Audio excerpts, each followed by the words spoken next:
You're listening to the Golightly Marshall Hour on freedomtalkradio.net.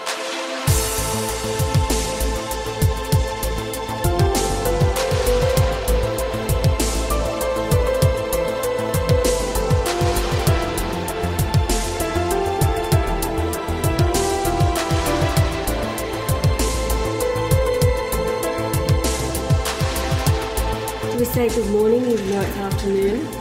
Is this this will be show number 6? Good afternoon. Good afternoon. What have you got in your hot little hands there? Oh, this is the cauldron for... Can we turn the screen around, babe, so that we can watch ourselves on the YouTube recording camera? Yes. This is the cauldron Bible, full of ancient wisdom. And even though I have uploaded quite a few of the writings, it was must have been almost 2 years ago, to the Facebook page, and a lot of you copied them and have saved the record of them. I'm going to read, because today we are so lacking in the world real men and real women. So let's start with the real man. Firstly, the Cauldron Bible come about from the times that I was in Glastonbury. There was 60 universities from the age of 13 to 30. Travelled back and forwards with Joseph of Arimathea, who was the uncle of Mary, and one of the richest men in the Middle East at the time. And he would take tin and copper from the mines of England and primarily from Cornwall. If you go to Cornwall today and you go and talk to people there, there's no doubt in the world that Joseph of Arimathea was very well known to be the Tin Man, and there are songs written about him as Joseph of Arimathea was a Tin Man. It's one of the song titles. And blessing the royal family that by that time had come over from Ireland, settled in Cornwall, and that is where Anna, the mother of Mary, was from, and the family of her husband was from Ireland. And if you went to Ireland, it's quite well known. It's not something that you would even think anyone in the world wouldn't know. But the churches, as they be, won't even talk about it. They want to go along with the Old Testament idea of the Torah, which is linked back to the false Jews, and total confusion in the churches overall. So unless they're talking about me being back and what we're going to talk about now, the Cauldron Bible, which was protected up until the time of Henry VIII, when he sent his troops to Glastonbury, and when they got hold of the priests there. The last abbot. Last abbot.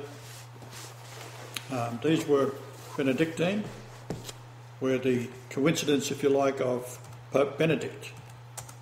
And this stretches back into history in King William line of Scotland to his grandmother, who was Margaret, the Queen of England, and she married Malcolm III of Scotland, and their grandson was, of course, King William line of Scotland, and he inherited the silver mines, which enabled him to build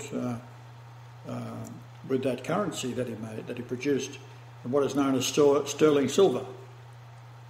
And what we have then is the mark of the silver being in the Bible, whereas you have to be refined 7 times like silver refined in the furnace. Because what you do there is you take your silver and you heat it up, and all the dross comes to the surface, and you do it 7 times over to get pure silver, which becomes 99.99% fine, is what they call it. That's as fine as you can get. So that is reincarnation. So in the end time, when Yahweh himself comes back, again born into the most royal woman by the Holy Ghost, and that was Daphne Golightly. Her husband, Reginald Marshall, also dates ancestrally back to the daughters of King William the Lion of Scotland, who married into the Baron Marshall. In those days, the word was not pronounced Marshall, it's Mareschal. And these become the Earls of Pembroke. And William Marshall is a name that's passed down. They all had large families, and therefore this is the Marshall family in England, where it all came from. So the Marshalls come over to England during the invasion by in 1066 of William the Conqueror, linking up with the what today is known as France, and they came across and conquered England, and eventually, of course, the throne fell into the hands of the Satanists through the Freemasons, etc., and a constitutional monarchy which put whoever they wanted on the throne on the throne. That's why the people that's on the throne today is the likes of Elizabeth, whose son is Charles, and he delights in talking about he is a descendant of Vlad the Impaler, to give you some idea. So we're going to read about the Colburn Bible, which is basically the record of what was said by myself to the people in the area of Glastonbury, which managed to survive, even though Henry VIII tried to stamp it out. Yes, just as I'll read about, it was Richard Whiting, the last abbot of Glastonbury. Of course, we were there last year on today's the 1st of June. Yeah. Okay, so it was yesterday, the anniversary, the 31st of May, that we were there the first time. And then we were back there. It is the 31st today, is it? Yeah. All right. So it's today. All right, so today's the anniversary. But it was a Friday that we were there the first time. But it was the 31st of May. And then we went back there the following Monday. So just for the listening audience, this is pre-recorded, so you won't hear this for another 3 days. Yes. So it's probably around the 3rd of June you're going to hear it, which is an important date as well, because that's when Cook had sailed out to Tahiti to observe the transition of Venus. And the transition of Venus, they set their astronomy telescopes up. And they had mathematicians and astronomers with him. And he even had a man called John Green, who was the head of the observatory at Greenwich. And he had with him what is called a Harrison clock, which was invented by a relative of mine. And it was able to give the precise positions of longitude, which is very difficult to do because they had to know the precise time between the star directly overhead at a certain moment to give you midnight on board a ship, and then know where you are longitude-wise, so how many minutes you are away from Greenwich. That's how the longitude clock was quite a wonderful invention. However, the mountain they set up on was the highest mountain in Tahiti, and it's 7,353 feet, and that is the area of the Shroud of Turin. Now, while he was there preparing for this, he arrived 666 days after Captain Wallis, who had discovered it and named it George III Island. They had sailed there with the Harrison clock on Wallis's SS Dolphin was the name of the boat, and he sailed up the coast of Chile, 5,000 miles from the South Pole, and then sailed westward 5,000 miles, and not quite 5,000 miles he ran into the islands, and this is what is known as Tahiti today. So the 5,000 number is the 50th layer of masonry of the Great Pyramid, because they measure the pyramid in the same way as I do, and knew that the 50th layer would have to be something to do with being able to find a particular spot on Earth which is in the middle of the ocean, and very remote indeed. After Wallace had found it, he then sailed on to Easter Island, which was discovered on April the 5th in 1722. So April the 5th was Easter Sunday, and he called it Easter Island for that reason. Now, Easter doesn't always fall on the same date. If you go through your calendar, you'll find that it falls each year a little bit different. But occasionally it'll fall on the same dates as Easter Sunday. So you could then work out distances in time, which I've done all this kind of thing, and it's too complicated to get into now. But I would plot the stars above, measure the distances to different planets, and they all confirmed myself. And the Capricorn, which is the constellation representing my birth date, January, is the same shape as Easter Island. Now, on Easter Island, archaeologists who have been there, they try to reassemble everything and put everything back in place when it's supposed to represent Armageddon. And all the heads of statues are scattered all over the place and pointing in different directions, running in terror away from the main mountain, where two statues of enormous size were coming out the side of the mountain, and they're actually on a 26.18 degrees, which is the same as the descending passage of the Great Pyramid. So everything is based on the altar to the Lord, which has got all the numbers in it, shows you where I was going to be born precisely, and spread throughout the world. These numbers keep repeating itself. So what they found there was 888 statues of these enormous things, that some of the heads are sticking out the ground, have bodies 30 feet deep in the ground and weigh 50 tonnes or more. And the local islanders say that the huge white men came from the east out of the sky, and they manoeuvred statues as they was manufacturing them off the side of a volcano. Volcano tried 6 times like silver tried in a furnace, volcano. And here's the figures of these 280 tonnes or more statues, but Cook's job was to destroy this female figure. So now when you go there and you count them, there's 887.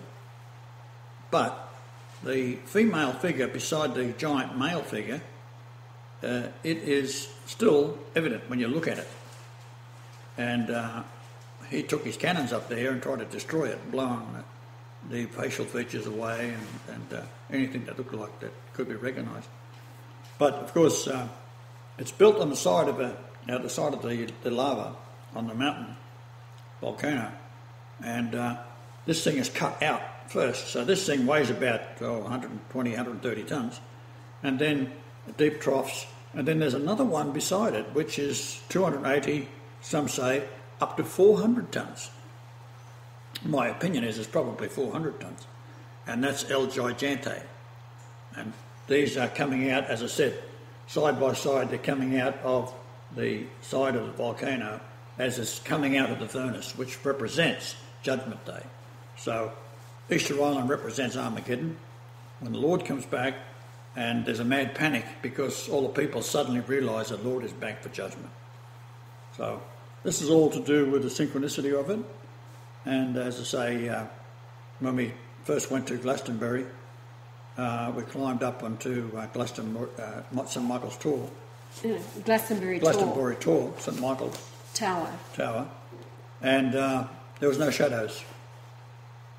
So the light was shining from all directions when we walked up there. And we've got photographs of that, which we could upload any time if anyone wants to see it.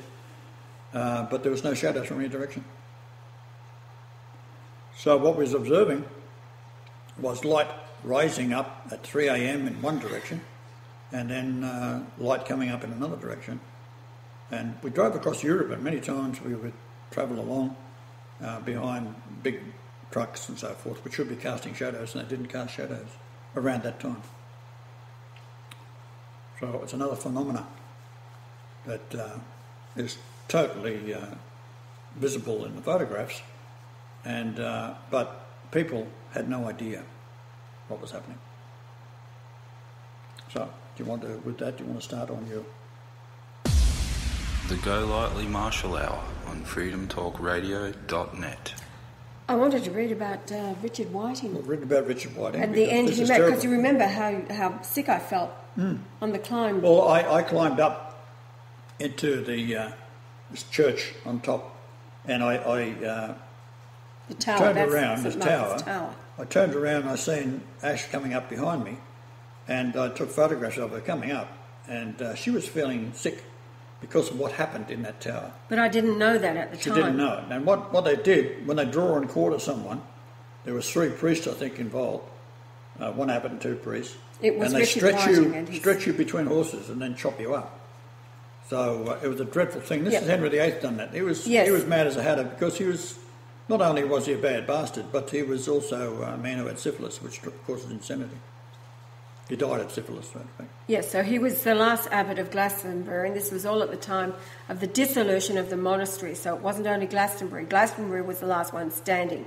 But Henry VIII demanded all of the monasteries be dissolved, and it was because of Richard Whiting's allegiance to Rome, as King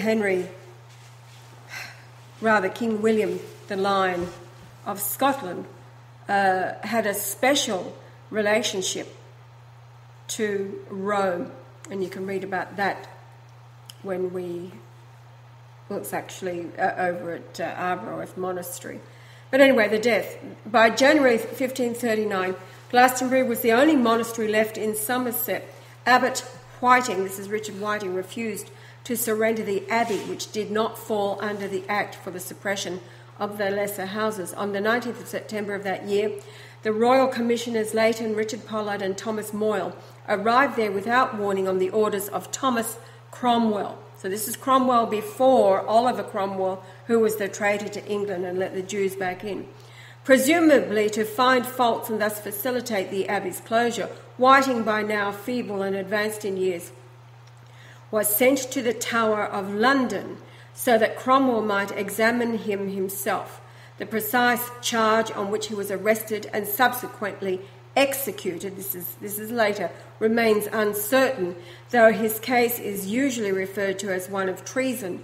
Cromwell clearly acted as judge and jury.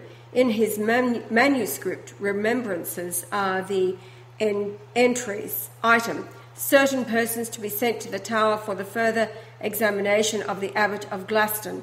Item: the Abbot of Glaston to be tried at Glaston and also executed there with his accomplices. Item: councillors to give evidence against the Abbot of Glaston: Rich Pollard, Lewis Forstew, Thomas Moyle. Now, Marillac, the French ambassador, on October the 25th wrote, "The Abbot of Glastonbury has lately been in the Tower because in taking the abbey treasures," this is what they charged him with. In fact, he was safeguarding them. And one of them apparently was the manuscript, and we read this up there on the talk, was the manuscript for the Colburn that I am about to read to you from. In taking the abbey treasures valued at 200,000 crowns, they found a written book of arguments in behalf of Queen Catherine. As a member of the House of Lords, Whiting should have been attainted, condemned by an Act of Parliament, passed for that purpose, but his execution was an accomplished fact before Parliament met.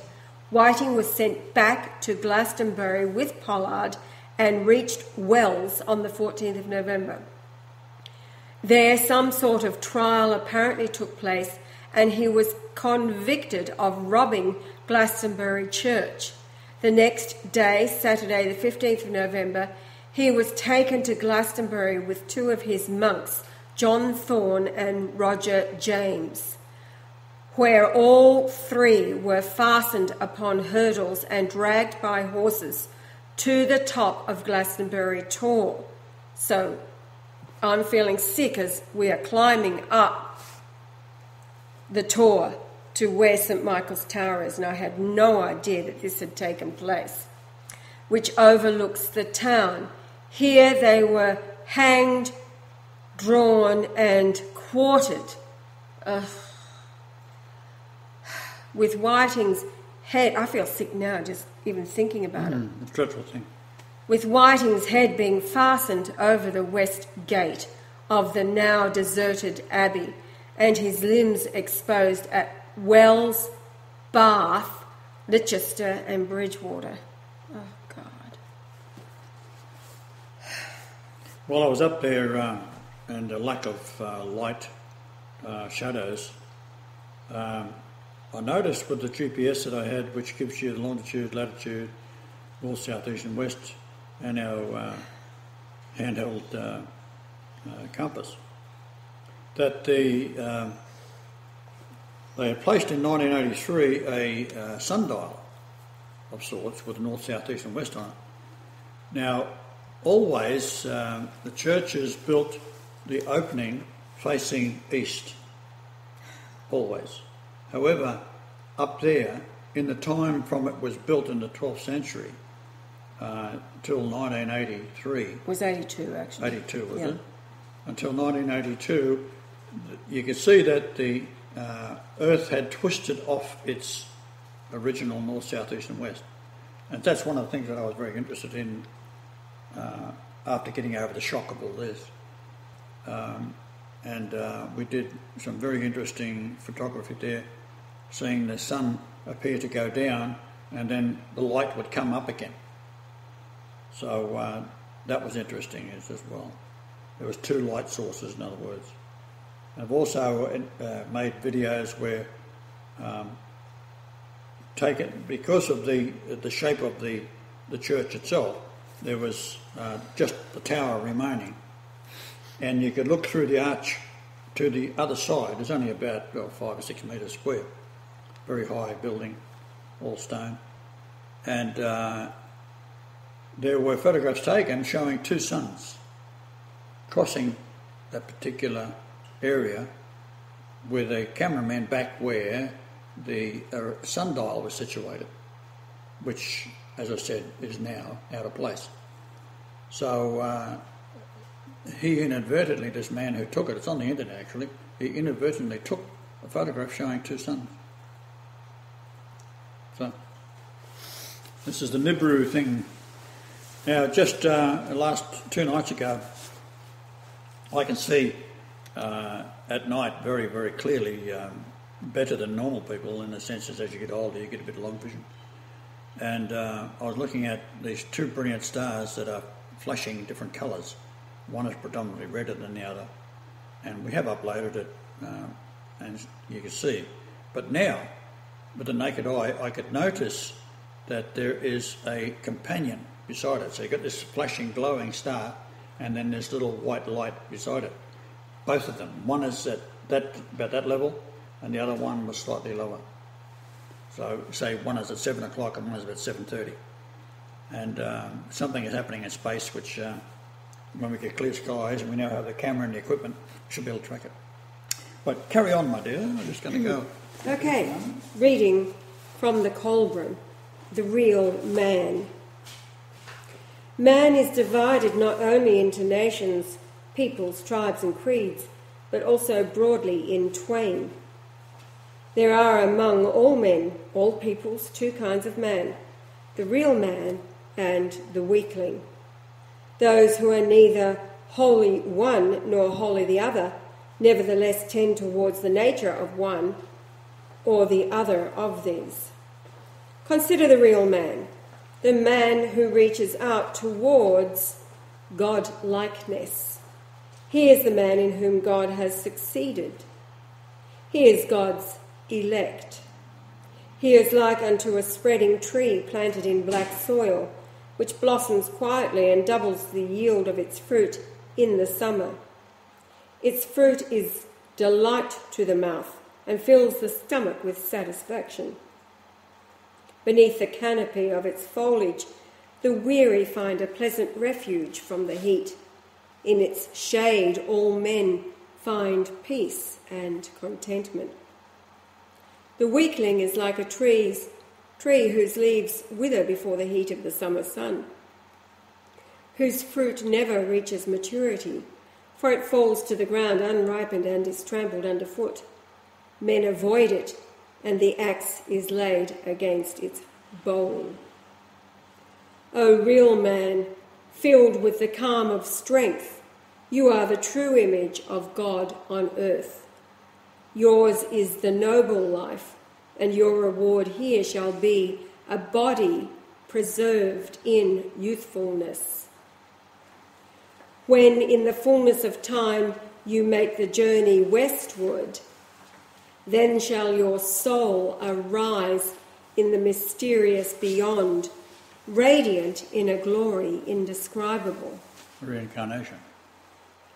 Behold the uprightness of the real man. Is he not the father of the orphan and the husband of the widow, the brother of the forsaken and the guardian of the fatherless? Do not the friendless find in him a friend, and the poor a benefactor? It is not hard to give to the needy within reach, or to help the weak when they are at hand. But the real man works not in such narrow confines, for he stretches out his hand to those beyond. Watch him among the distressed. He talks with compassion and listens with understanding. See him among the lowly, how he deals with them in patience and kindness. Such men stand out among others, not only because of their own qualities, but because of the respect which others feel bound to accord them. A great man is no less great though he lie prostrated and vanquished in the dust. The real man accepts both victory and defeat for what they really are, a challenge to his manliness. The real man stands apart in greatness because of his outstanding qualities, his love of truth and justice, and his hatred of meanness and deceit. Though great men make great events, even as great events call forth great men, they are not always the children of fortune. Success and acclaim do not always attend their undertakings, but whether they rise or fall is of lesser importance than how they rise and fall. It is not what a man does that makes him great, but what he strives to achieve. The greatest men have no memorial if their endeavours were unpopular or not crowned with success. For every great man with a memorial there is 1,000 unknown and unhonoured. The real man remains unperturbed by the whims of life. He does not flinch before misfortune, or ease his head when fortune smiles upon him. When misfortune descends upon his head and his hopes and dreams are shattered, he does not go about lamenting in a loud voice, but quietly continues his daily task. If fortune is gracious towards him, he braces himself and is not overwhelmed, for he knows that often it takes a better man to bear the bounty of fortune than to bear the burden of misfortune. The spirit of the real man does not bow before the blows of misfortune, no matter how grievous its afflictions. His calmness deflects its arrows, and his fortitude breaks its thrust. The shield of cheerfulness and the sword of courage he never discards in despair. His contentment is not dependent upon the whims of capricious fortune, and he therefore is not cast down by her indifference. Like the metal measure, he is unchanging under all stresses. But the weakling, like the balances of the scales, is always moving up and down. The real man stands before adversity as a rock before the raging seas, firm in the midst of turmoil, solid and calm against the fury. His mind forms great designs, and his spirit delights in their execution. His ideas grow up. They are never stillborn, nor do they wither before maturity. The examples of great men shine before him as visions in the night, and their precedents walk with him by day. His high-hearted love of life exalts the spirit within him. He strains at the traces and is impatient for the run. He rises above the rock of opposition and splits it in twain, as does the sapling. He is like a great oak which rises above the shrubbery in the darkness and shakes out its branches in the glory above. He has compassion on the blind man, he helps the lame man, and he guards the deformed and afflicted against the mockery of weaklings. He carries himself with the dignity becoming a man. He remains unshaken in calamity. Deceit and hypocrisy are things far beneath him. He has an air of quiet confidence and courage to speak the truth. The thoughts of his heart are the words of his mouth, and whatever he promises is as good as done. The real man is he who serves the purpose of God and carries out his plan. Because of him all men rejoice for what they are, and the weakling he carries as his burden. The crown of glorious manliness is on his head. The mantle of courage is about his shoulders. He stands out from others in the pride and glory of his manhood. He treasures womanhood and the dreams of men. He is the master of earth and the Lord of creation. Nothing more is required of man on earth than he be a real man. There is a sufficient objective and difficult enough. This is a sufficient objective and difficult enough for any man to achieve. Manhood is a state of freedom, but its stronghold is in the spirit of a man. The body may be held forcibly in bondage, but the spirit cannot be shackled. He who lies imprisoned in the lowest dungeon may be more free than he who walks above, with a servile spirit holding him in thraldom. Servility is the brand of the weakling. Never judge a man according to his estate or circumstances, but accept him as a man according to his state of manliness. He that is manly, hold as a man, even though he be your enemy, but he who is less than a man, hold accordingly, though he be with you. For were your enemy a lesser man, he might proffer a hypocritical friendship and thus destroy you by treachery. It is well never to forget that some friends might be enemies. Were they better men? Therefore, the measure of a friend, manliness, may also be the gauge of his sincerity. A real man does not debase or humiliate the manliness of a defeated foe, for in so doing he reveals his own baseness. It is well to remember that he who fights against you does so in the light of his one truth, and truth is not the pawn of battles. A real man is hardy, tenacious, and brave.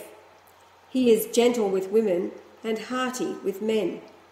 He disciplines himself according to the manly code. He is generous and hospitable. He is alert and audacious. Comfort, intemperance, and overindulgence makes weaklings. Struggle, adversity, and self-control make real men. A real man is a real man, and no power outside himself can take away his manliness. He is upright and strong, with a full measure of respect for himself. He is a man of deeds and not an idler. In manner he is quiet and discreet. He is prudent in all things. And with all these qualities go generosity, good nature, and reserve. Be not a loud-mouthed bag of wind, for quietness within a man is as a rock against which the tempest-driven waves of wrath and rage, rashness and haste dash in vain. It is far easier to be a weakling than to be a real man. Were the earth less harsh, or the circumstances of life less austere, man would destroy himself before the shrine of the languid goddess. Only real man can with safety destroy the tangled forests and wilderness of earth and make from them gardens. But will those who inherit the gardens be real men? The law decrees that they must be, or the wilderness will reclaim its own. He who would live in a garden must labour in the sun and subdue the soil. He who is content to live in the wilderness may sleep in the shade, but he is a slave of life. The real man stands out above all others. His head is high, his footfall firm, his bearing is dignified, his face calm, his hand steady, his heart tranquil. He sweeps aside all obstacles in his way. He proceeds through all the dream fiends and powers of darkness seek to bar his way. I'll read that again. He sweeps aside all obstacles in his way. He proceeds, though all the dream fiends and powers of darkness seek to bar his way. Where is he who can gather the real men together and make them rulers of all men, that earth may resound with glory and greatness? The end. That's the real man. This is the description of the real man. And then, let me see, what time is it? We do have time. It's only 36 minutes, so we've got another 24 to go. freedomtalkradio.net. Shall I read the weekly in comparison What to about the woman? All right, okay. The real woman. Okay, here we go. Women. There are two categories of womankind: wives or potential wives, and women of pleasure. The first of these are the intended mates of men, their companions and comforters, the mothers of their children and the goddesses of their hearths. The others become their companions in carnal pleasure.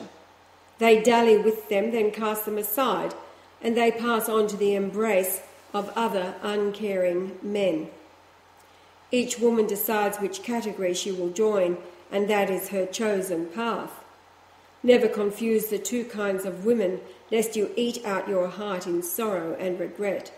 It is decreed by the nature of things that womankind should fall into two groups, and each woman is to be dealt with according to the category in which she has placed herself. What kind of woman can be without a household?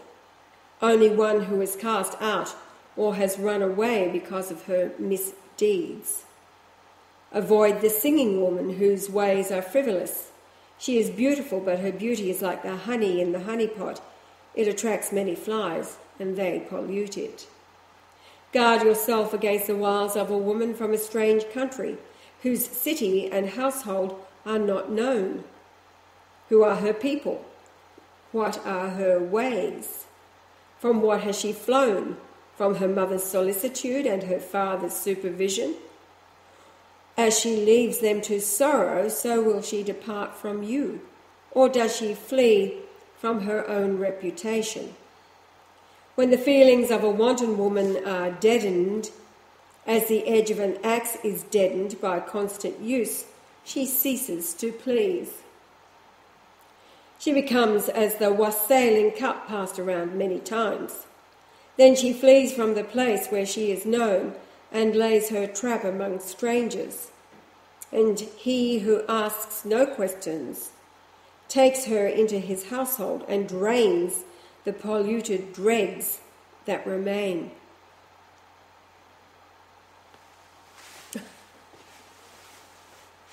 Avoid the flattering woman who would beguile you with words.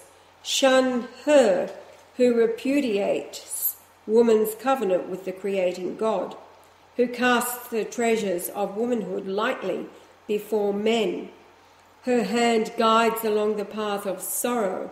Her embrace leads to the soul's desolation. She shatters the dreams of man. She is a traitor to womankind, the betrayer of womanhood. By the unclean embrace of the wanton woman, a man may be brought down to destruction. The adulteress lies in wait to suck the happiness of a family. A failure in her own home, she seeks gratification in the ruination of another. Adulterate the household of no man by lying with a woman thereof. Men do not despise a thief if he steals because he is hungry, but all men despise the adulterer who takes what is not his to vent his own lust. If you commit adultery, then prepare to flee, for men will arise against you. For if they revile not the adulterer, nor raise their arms against him, then it is a time of the nation's degradation, and all men must look to their own wives. If men fail to punish the adulterer, then they encourage the seduction of their own women. In the land of weaklings, the adulterer hunts freely, for who will oppose him?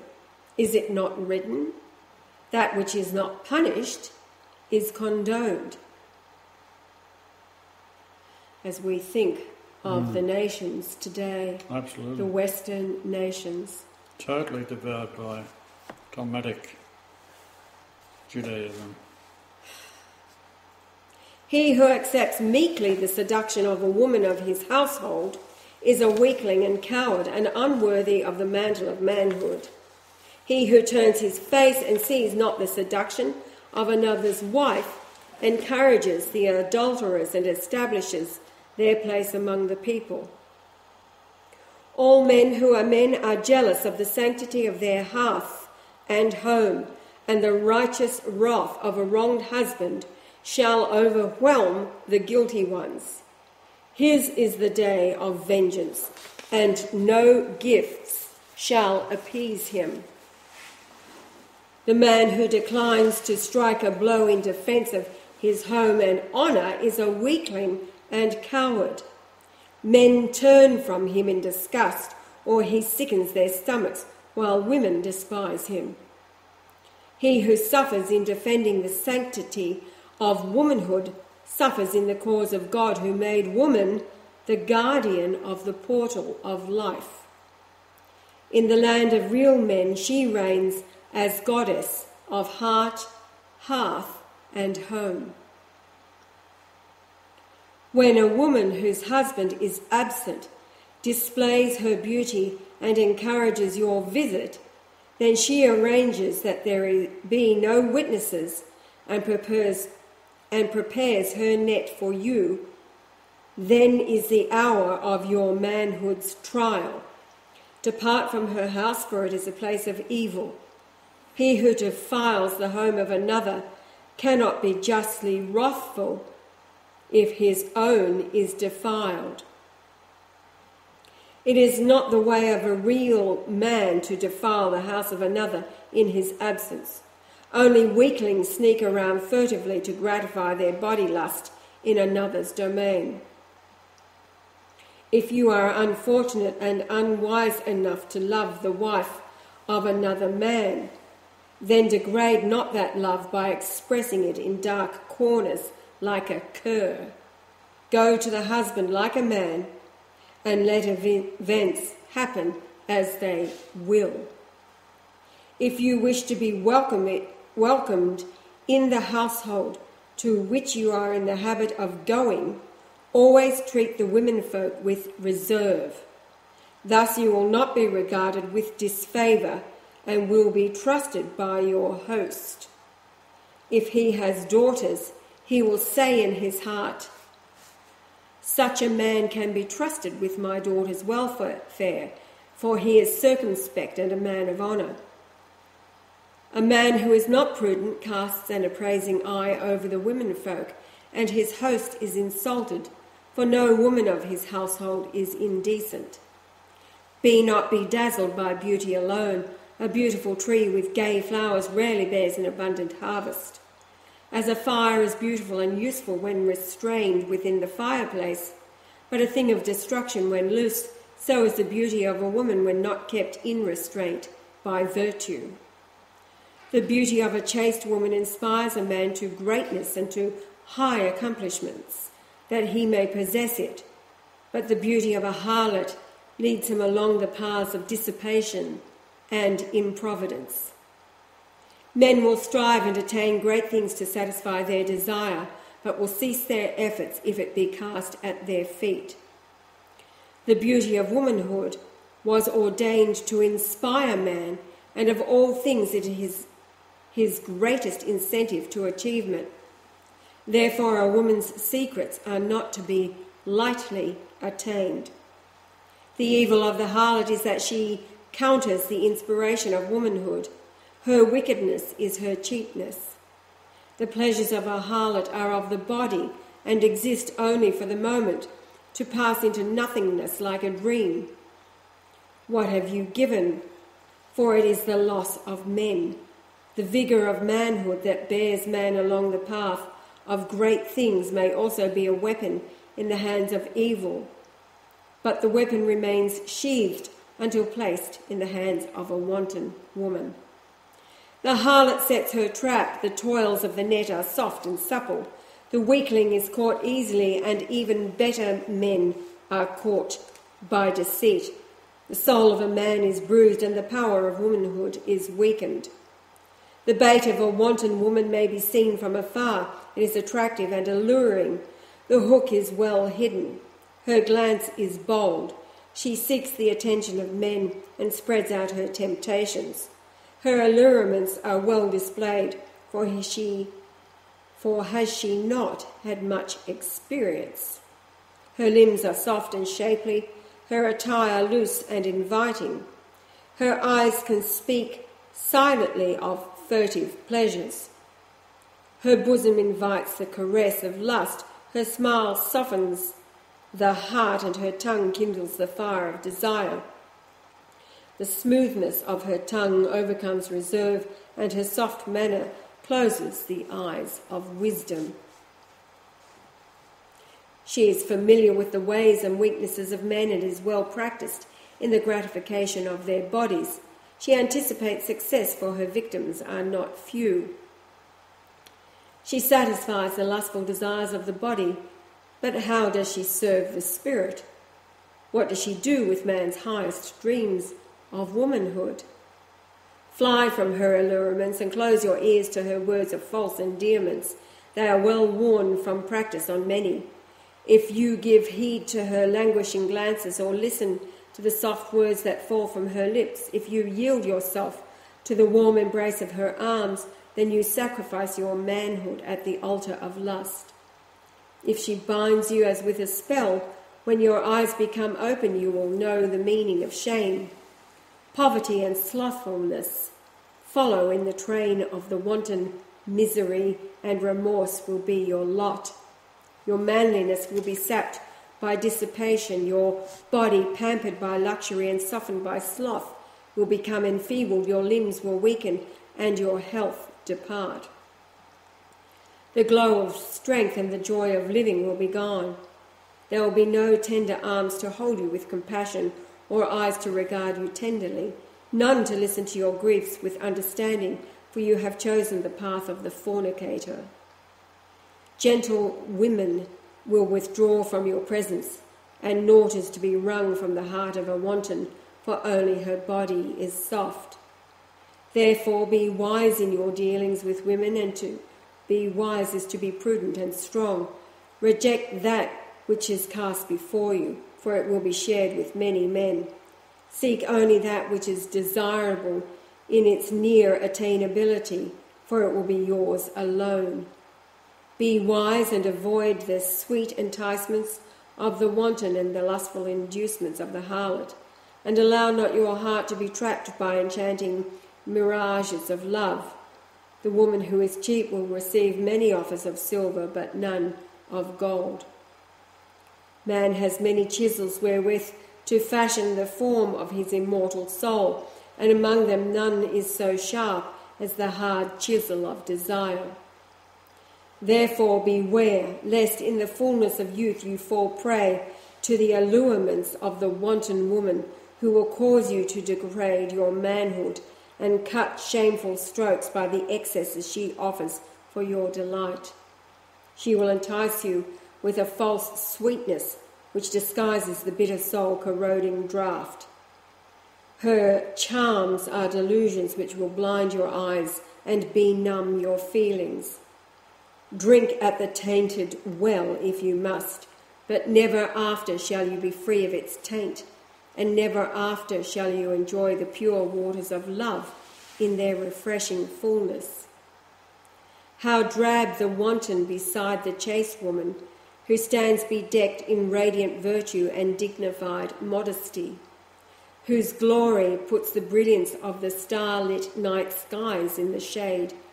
Her influence for good is among the greatest earthly powers. She moulds the destinies of men in purity and wholesomeness, and in her hands the hammer strikes the chisel to fashion a form of glory. The chaste woman is soft and gentle, modest and kind. Her glance quickens the beat of all but the hardest heart, and her touch quietens the raging storms in the most troubled. Her eyes shine with womanly innocence, and she is garbed in simplicity and truth. Her exclusive kisses are sweet as the fresh-plucked dew-cooled grape, and the breath from her lips is as a warmly soft perfumed breeze. Close the doors of your spirit against the destructive assaults of deforming passions, and open your heart to the tenderness of love. Its pure, gentle flame shall inspire the soul to sublime heights of glory and softly mould it into a magnificent form of perfection. Beautiful. Now, the next section is on choosing a wife. Now, in reading this, faced with today, the state of the nations today, the protocols of Zion is all about the demoralizing of all who are not them, the Goy, that is us, the European nations, the USA, Australia, the demoralisation. This is the removing from society real men and real women. And we reiterate that Adolf Hitler, a real man, recognised the threat to all humanity. His concern was only for Germany, to bring Germany back underneath the umbrella of himself as a real man and a father over the German people who had been so thoroughly demoralised. The conditions within Berlin, I was saying that Marlene Dietrich, is she transvestite? What is lesbian. Oh, swung both ways. Okay, she had to flee Berlin after Adolf Hitler took power. Good. He cleaned out all of the pornography and the brothels and terrible clubs. Anyone who's seen the movie Cabaret should have some idea of what was going on. His primary focus was the children of Germany. Yeah, his primary focus, as Joel is saying, is the children of Germany. And that's what mine is. To suffer the little children not to come unto me. That's what I said, that's what I mean, that's what I'm doing. Yeah. That's what the Batman's all about. Protecting the children. Break their legs. And their future. Can you imagine? There is no hope for the future until we go back to the precepts taught here by the ancients, who paid with their own blood for the generations down to now. They paved the way, the blood of the saints, those that lived their lives as the real men and real women, and left behind teachings like these. It's a shame. I think about the revelation of the Essene, which is quite a bit different to the revelation within the book that everybody's reading. But constantly, as man was shown the future, the angel over each area of nature, if you like, showing the destruction that would come because of the choices, not of real men and real women. We're talking about weaklings being in power, being empowered. This is what the demonic are. They are able to possess the weakling. And then the power of the demonic raises them into positions of power over all humankind. This is where we are today. This is why, as Hitler himself, the last real man until the rebirth of the only real man in history,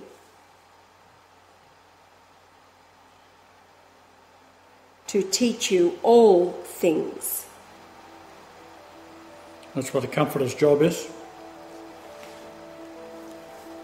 Number in the Concordance is 3875. That's how many miles it is from where I was born to the south.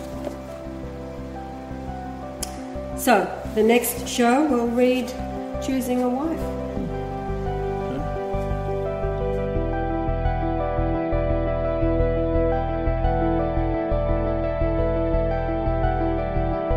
freedomtalkradio.net